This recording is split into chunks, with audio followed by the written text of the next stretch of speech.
Welcome to Life Confusions TV. Try to relax and feel the story.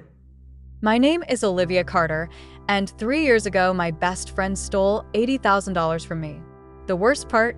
I trusted her more than anyone in the world. Her name was Vanessa Hill. We met in high school in Seattle. We were the kind of friends who told each other everything: sleepovers, road trips, college plans. For 15 years, Vanessa was the person I called whenever something good happened or when my life completely fell apart. When my father died, she was there. When I got my first job, she celebrated with me. And when she told me she had an amazing business idea, I didn't hesitate to help. At the time, I was 29 years old and working as a financial analyst. I had spent years saving money, late nights, extra projects, no vacations. By the time I turned 30, I had saved a little over $120,000. That money was supposed to be my future: a house, security, maybe starting my own business someday. Vanessa knew all of that. One evening, she invited me to dinner. We were sitting in a small Italian restaurant downtown when she leaned across the table and said something that changed everything. "Olivia, I have an idea that could make us both rich." I laughed. Vanessa always had big dreams, but this time, she looked serious. She pulled out her laptop and opened a presentation. It was a business plan, a wedding planning company, but not just any wedding planning company. Her idea was to build a luxury wedding brand for wealthy clients: destination weddings, private venues, celebrity stylists. She had done research, market data, cost projections, and according to her numbers, the company could reach $500,000 in revenue within 2 years. I was impressed, but I was also cautious. "Where'll you get the startup money?" I asked. She looked directly at me. "That's why I wanted to talk to you." Then she said something that made my heart race. "I want you to be my partner." She explained that she needed $80,000 to start the business: office space, marketing, staff. And she promised me something big: 30% of the company. 30% of a business that could eventually be worth millions. I remember sitting there thinking about everything. Vanessa was smart. She had connections in the event industry. And most importantly, she was my best friend. So I said yes. Within a week, I transferred $80,000 into the company account she created. Before sending the money, I asked one important question: "Should we sign something?" Vanessa smiled. "Of course. Just something simple." She sent me a contract. It looked official. It described my investment and my ownership in the company. I signed it, and just like that, $80,000 left my bank account. At the time, I believed I had just made the best decision of my life. I had no idea that my best friend had already started planning the biggest betrayal I would ever experience. And it would take almost a year before I realized the truth. At first, everything looked perfect. Vanessa rented a small office downtown. She created a brand name, a website, Instagram pages, beautiful photos of luxury wedding concepts. She even hired 2 assistants. Every time we talked, she sounded excited. "Olivia, this is going to be huge. Clients are already asking for quotes. Next year is going to explode." I believed her. Every time I asked about finances, she told me the same thing: "Right now, everything is being reinvested into the company." Which made sense. New businesses often take time before making profit. Months passed, then almost a year. I noticed something strange though. Vanessa slowly stopped updating me. At first, we spoke every week, then once a month. Then sometimes she ignored my messages completely. Whenever I asked about the company, she had an excuse: busy with clients, planning a big event, traveling for work. I told myself not to worry. Running a business is stressful. Then one night something happened that changed everything. I was scrolling through Instagram when I saw Vanessa's profile pop up in my feed. She had posted a photo. At first, I smiled. She was standing in a beautiful white dress, holding flowers.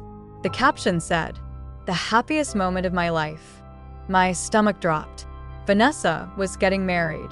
And somehow, I had never heard a single word about it. I clicked through the photos. Luxury hotel, designer decorations, a massive diamond ring, private venue overlooking the ocean. The wedding looked like something out of a celebrity magazine. Then I saw something that made my heart start beating faster. The location. It was one of the most expensive resorts in California. I knew that place. I had once checked prices there while planning a vacation. Weddings at that resort cost over $100,000. I stared at the screen, confused. Vanessa had told me the business was still struggling. She told me every dollar was going into the company. So how could she suddenly afford a $120,000 wedding? I opened the comments. Hundreds of congratulations. Friends, family, clients. And then I saw a comment from someone I didn't recognize. It said something simple. Can't believe the wedding business took off so fast. My chest tightened. Wedding business? Took off? No one had told me anything about that. That night, I couldn't sleep. Something felt wrong. Very wrong. The next morning, I sent Vanessa a message. Hey, I saw your wedding photos. Congratulations. We should talk soon. I'd also love to hear how the business is doing. She read the message, but she didn't reply. Hours passed, then a full day, then 2 days. Still nothing. That's when the uncomfortable thought finally crossed my mind. What if the business wasn't struggling? What if Vanessa had never planned to share anything with me at all? So I decided to do something she never expected. I started digging into the business myself, and what I discovered made my blood run cold. The first thing I did was check the company registration. As a financial analyst, I knew how to find public records. It only took a few minutes. When the documents loaded on my screen, my stomach tightened. The company existed, but there was a problem. According to the registration, Vanessa Hill owned 100% of it. My name wasn't listed anywhere. Not as a partner. Not as an investor. Nothing. For a moment, I just stared at the screen. Maybe it was a mistake. Maybe the paperwork was filed incorrectly. But deep down, I already knew the truth. Vanessa had never planned to give me my share. My hands were shaking as I opened the contract she had sent me a year earlier. The one I signed before transferring the $80,000. I started reading every line carefully. That's when something interesting caught my attention. The contract described the money as an investment loan, not a gift, not a donation. A loan tied to the company's revenue. And more importantly, it included a clause. If the company failed to return the investment within 12 months, I had the right to recover the money through legal action. At the time, I thought the contract simply protected me as a partner.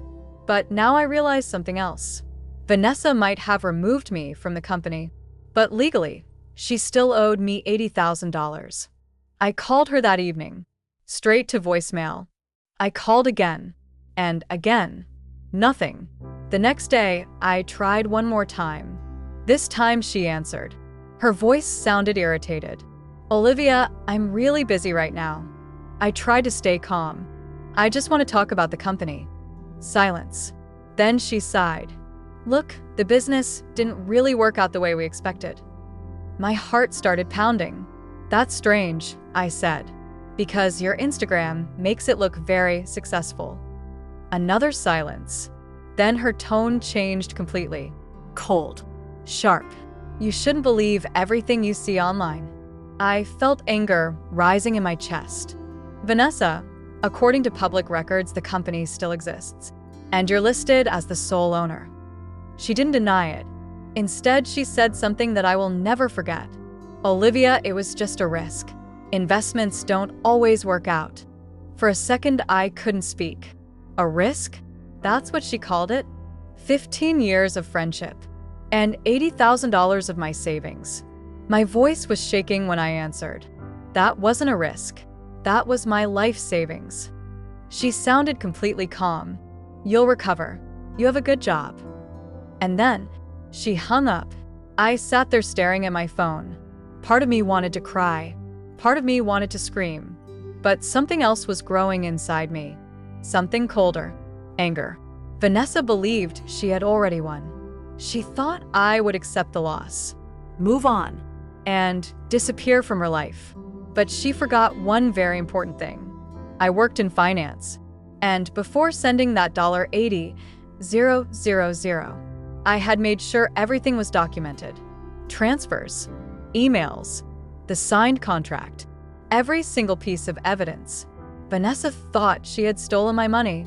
What she didn't realize was that she had also left a perfect legal trail. And while she was busy planning her $120,000 luxury wedding, I was about to start planning something else. Revenge. The kind she would never forget. And the best part? Her big wedding day was only 3 weeks away. For the next few days, I didn't contact Vanessa again. Instead, I focused on something much more important. Preparation. The first thing I did was call a lawyer. A very good one. His name was Daniel Brooks, and he specialized in financial fraud and investment disputes. When we met in his office, I brought everything with me: the contract, the bank transfer confirmation, emails, messages, screenshots. Daniel spent almost an hour reading through the documents. Finally, he leaned back in his chair and looked at me. "Well," he said calmly, "this is actually very straightforward." My heart started beating faster. "What do you mean?" He tapped the contract with his pen. "She didn't steal your money in a way that's hard to prove." He flipped to the last page. "She signed a legally binding agreement. That makes this an investment loan." Then he smiled slightly. "And based on these terms, she owes you $80,000 plus interest." I felt a wave of relief. "So, we can sue her?" Daniel nodded. "Oh, absolutely." Then he said something even better. "And because the money was used to operate her business, we can also freeze company accounts until the case is resolved." I almost laughed. Vanessa thought she had gotten away with everything. But legally, she had just made a huge mistake. Still, there was one more thing I wanted. "Her wedding is in 3 weeks, I said. Daniel raised an eyebrow. And I hesitated for a moment. Then I told him the truth. "I want her to remember the day she betrayed me." Daniel smiled slowly. "I think that can be arranged." Over the next 2 weeks, we prepared the case. The lawsuit was filed quietly. No drama, no warning, just paperwork moving through the legal system. And because of the contract, the court approved something important: a financial investigation, which meant Vanessa's business accounts could be reviewed, frozen, and possibly seized if necessary. But Vanessa had no idea. She was too busy posting about her wedding. Every day her Instagram was full of new photos: wedding dress fittings, luxury decorations, champagne tastings, the venue, the flowers. Everything looked ridiculously expensive. One post made my jaw drop. She proudly showed the oceanfront resort where the ceremony would take place. A private location, crystal chandeliers, hundreds of guests. The caption said, "Our dream wedding."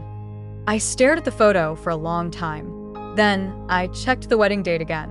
Saturday, 3 days away. That morning, Daniel called me. "The court approved the next step," he said. "What step?" "Account seizure notice." My heart skipped a beat. "And when will that happen?" Daniel paused. "Technically, it can happen at any time." I thought about Vanessa, standing in her white dress, celebrating, believing she had gotten away with everything. Then I asked the question, could it happen on the wedding day? Daniel chuckled quietly. "Olivia, I've been a lawyer for 20 years. Then he said something I'll never forget. "Justice doesn't care about good timing." And then he added one last sentence. "But sometimes timing makes it much more satisfying." 3 days later, I arrived at the same luxury resort where Vanessa was about to say "I do." But I wasn't there to celebrate. I was there to watch everything fall apart. The resort looked exactly like the photos Vanessa had posted online. Ocean view, white flowers everywhere, crystal decorations hanging from the ceiling. It looked like a wedding from a movie. Luxury cars lined the entrance. Guests in expensive dresses and suits were walking toward the ceremony hall. Everyone was smiling. Everyone looked excited. No one had any idea what was about to happen. I stayed near the entrance for a moment, watching everything. Then my phone buzzed. It was a message from Daniel. "We're here." A few seconds later, I saw them. 2 lawyers and a court officer. They were carrying a folder with the official documents. Daniel walked up beside me. "Ready?" he asked. I nodded. Inside the hall, music was playing. Guests were already seated. At the front of the room, Vanessa stood in a beautiful white wedding dress. Her hair perfectly styled. Her makeup flawless. She looked happy, radiant. Next to her stood her fiancé, smiling proudly. The officiant had just started speaking. "We are gathered here today." That's when the doors opened again. The room became quiet. Daniel and the court officer walked straight down the aisle. People started whispering, confused. Vanessa noticed them too. Her smile slowly disappeared. The court officer reached the front of the room. "Vanessa Hill?" The entire room was silent now. Vanessa looked completely shocked. "Yes." The officer handed her the documents. "You have been officially notified of a legal claim regarding $80,000 in investment fraud." Gasps filled the room. Someone dropped a glass. Vanessa's face turned pale. "This must be some kind of mistake," she said nervously. But the officer continued. "Effective immediately, your business accounts are frozen pending investigation." Vanessa looked like she couldn't breathe. Her fiancé stared at her in confusion. "What is he talking about?" he asked.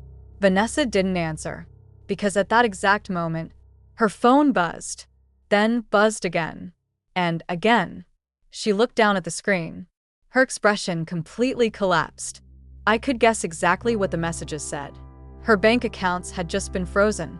Every dollar connected to the business, which meant something very important. The wedding venue, the catering, the staff, the decorations. All of it had been paid from those accounts. Within minutes, the manager of the resort walked over. "Miss Hill," he said carefully, "we just received notification from the bank regarding the payment authorization."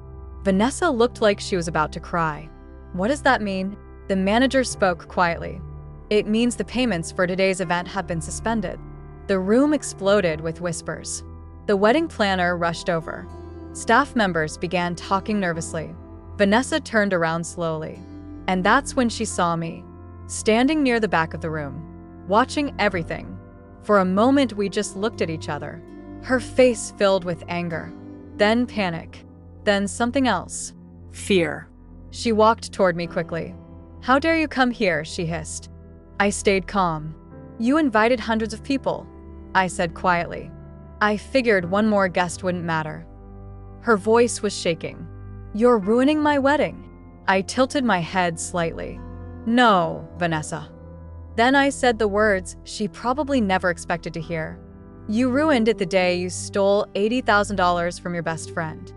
For a second, she looked like she might scream, but instead she just stood there, speechless. Around us, the beautiful luxury wedding she had planned for months was slowly falling apart. Guests were leaving. Staff members were arguing about payments. The music had stopped, and the ceremony never happened. I didn't stay much longer. I had already seen everything I needed to see. As I walked out of the resort, I felt something surprising. Not anger, not revenge, just relief. A few months later, the court ruled in my favor. Vanessa was ordered to return the full $80,000 plus legal fees and interest. By the end of the case, she owed almost $97,000. Our friendship was over forever. But I learned something important from that experience. Sometimes the people you trust the most are the ones capable of hurting you the most. But if someone betrays you, that doesn't mean you have to stay silent. Sometimes the best response isn't anger. Sometimes it's justice. And sometimes, justice arrives at the worst possible moment for the person who deserves it most. So now I want to ask you something. What would you have done in my situation? Would you have taken the money back quietly? Or would you have done the same thing I did? Tell me in the comments. And if you enjoy stories about betrayal, money, and real-life revenge, don't forget to subscribe to the channel Life Confessions TV, because the next story might be even crazier than this one.